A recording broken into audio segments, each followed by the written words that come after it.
Hey everyone, make sure you're subscribed so you don't miss out on some future live streams. Prepare to leave a like, and hey, leave a comment below. I want to hear what you guys have to say. Let's go!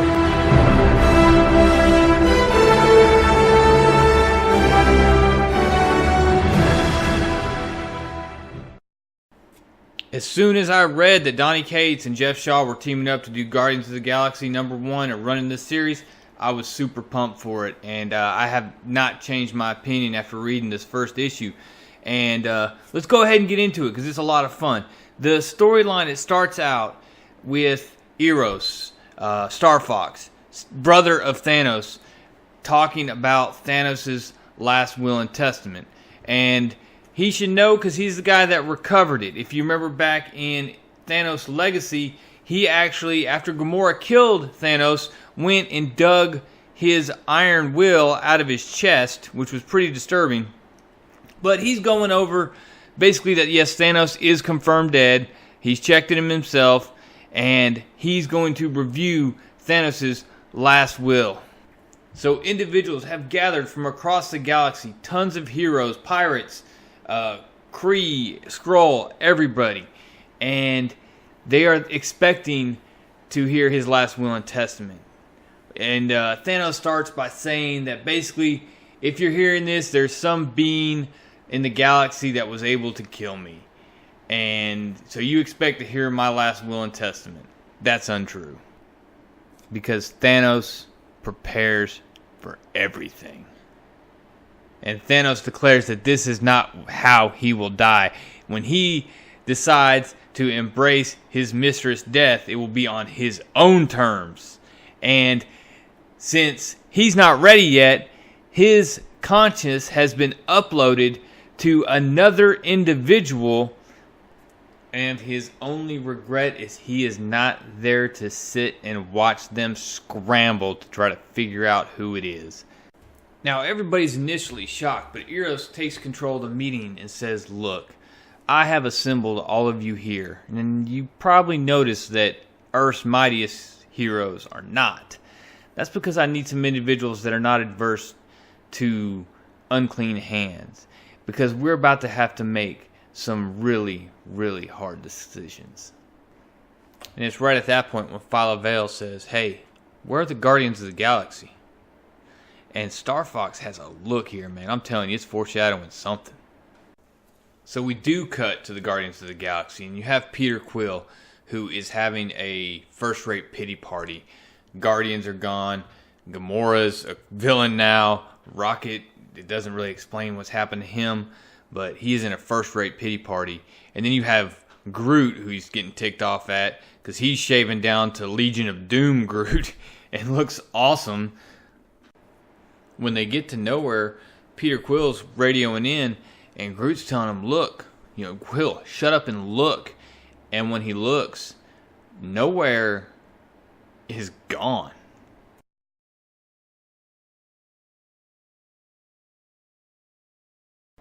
From there, we're back to Sanctuary, where Eros is holding his meeting, and he's broken down the list of possible individuals that could be the new Thanos. And he has quite an extensive list, but number one on that list is Gamora. Gamora recently holding the gauntlet, or not the gauntlet, but the stones. Last we saw her, though, was at the end of Infinity War, where Adam Warlock sent her away, and she was reunited with Magus. So Phyla-Vell goes off, because she's a completely rational human being, and Ghost Rider makes some comments about how it could be anybody in the room, because that's something Thanos would do, is show up to his own funeral, when suddenly something happens that is insane enough that it makes Howard the Duck drop his drink. That is because nowhere, the celestial head that has been nowhere for so long, comes flying in and just starts blasting Sanctuary.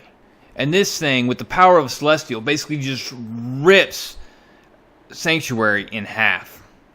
And leaves the heroes on board scrambling, trying to find out what's going on real quick. Well, they don't have to wait long, because within seconds, they have an Outrider horde pouring out on top of them. And they instantly just go at it. They are going toe-to-toe with these guys. And the Black Order, the general of the Mad Titans, they walk right in the door and just start blasting everybody. And the interaction between Beta Ray Bill and Cosmic Ghost Rider is funny because Beta Ray Bill's like, "Hey, this will be a fine end," and Cosmic Ghost Riders were like, "With that attitude, it will be." It just kind of hit me as funny. I like Cosmic Ghost Rider. A lot of people saying he's a Deadpool knockoff. I think it works. I like him, but we'll get into that after. Back with Star-Lord and Groot, they do what any normal person would do when you show up and a space station is missing, and they called Nova Corps and said, "Hey, they're missing." Now this is where we find out that Rocket is basically split from the group. He and Peter Quill and Groot, neither one of them want to talk about why. We also find out that the new ship is named Ryder, not after Nova, Richard Ryder, but Winona Ryder, which is pretty funny. And we also find out that Nova Corps was tracking this big meeting that was going on and are basically providing a cordon security for it.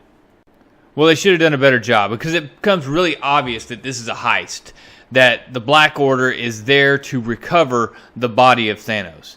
And they do just that. They launch these grappling hook type things into him. Then they launch another rocket. Silver Surfer races up and grabs it. And when he does, it actually launches a mini ball that rips a hole in space. And the Black Order is quick to get back into nowhere, the Celestial Head, take off, and be gone. However, the rest of our heroes aren't so lucky. They're stuck fighting their way, trying to keep out of this giant black hole. And as the Black Order escapes, all they can really do is watch them go and basically meet their demise in this black hole. That is up until the very last second when Beta Ray Bill's hammer comes firing out of this black hole with the Ghost Rider's chain on it, and it happens to go right to the new ship, the Rider. And Peter Quill and Groot grab it, they kick it into high gear and pull him out, and as they start pulling him, you have Beta Ray Bill. So you're pumped because you're like, Beta Ray Bill's going to make it. You look back, and he's got Moondragon. You look back, and there's Phyla Vale, and behind him is Cosmic Ghost Rider. So they pull them all on board. Well, Nova Corps, of course, immediately wants to arrest these guys because that's what Nova Corps does. And Peter Quill says, after going into the legality of who they can and can't arrest, he says, "You can't arrest my crew, and this is my new crew." And Cosmic Ghost Rider right off the bat is like, I do not want to be a darn Guardian of the Galaxy. From there, we catch up with the Black Order, who is back at Thanos' throne. And they lay Thanos' body down and say that Thanos is yours again. And when this individual asks about the others, including Eros, they explain that they're dead, they're scattered across time. And this is an actual good point here, is they say, "Hey, forgive me for asking," and it's approximately midnight asking, saying, "Forgive me for asking this, but he's with his great love now. Why would we rip him away from her? To do so would be to wage war on death. No one can defy her." And then you get the big reveal that it's Hela. Hela is the one looking to restore Thanos using the Black Order. Which last time we saw Hela, she was getting dumped by Thanos in Thor. So she's back, guys. So who do you think is going to be? Who is Thanos uploaded his consciousness to? And who are the Guardians of the Galaxy going to run down to try to kill him before he can become Thanos again? Hey, I've made it no secret. I said I was pumped up for this book, and I think Donny Cates and Geoff Shaw are off to a good start. I look back at the Venom series, where it started slow. It got up to about episode 3, it took off. or issue 3. It took off. And I expect you're going to see the same thing here.